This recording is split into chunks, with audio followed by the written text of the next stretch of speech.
called the Love Letter Project, and it's a project to connect people through the art of handwriting and letter writing to loved ones or friends. And what the people do is they place a letter, like they just write a letter with a stamp on it. They put it into my special mailbox I developed, which is a vintage style mailbox, very tall. It's about 8 feet tall and bright red. And they stick the letter inside. I collect them up. Yesterday I collected over 100. And I bring it to my studio and I add artwork to the back. In this case, 2 little birds. And I use a lino block technique to do that. So this is the lino block. I carved the birds myself.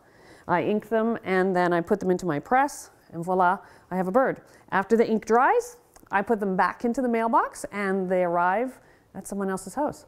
I just wanted a way for people to connect through writing, and I thought if I bribe them with art, maybe, and I know how important or how special it is for people when my letters arrive with art on them. When I, make an envelope out of an old piece of my art or I write on the back of a piece of my art, I know how special that is for people. So I thought, well, maybe I can do that for others and not just for people I know. Spread it a little bit differently.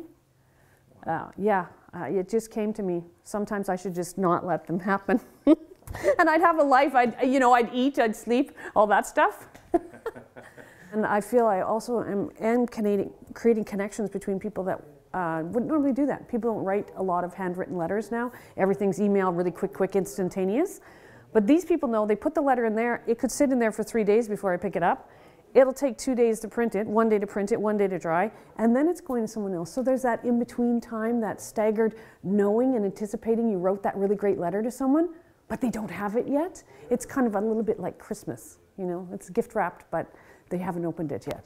Sure, if you want it there on Valentine's Day, the love day of the year, you have to have it in by February 12th because I have to try to dry them and get them back in the mail in time. But it's going to stay up right until February 14th and then it's done.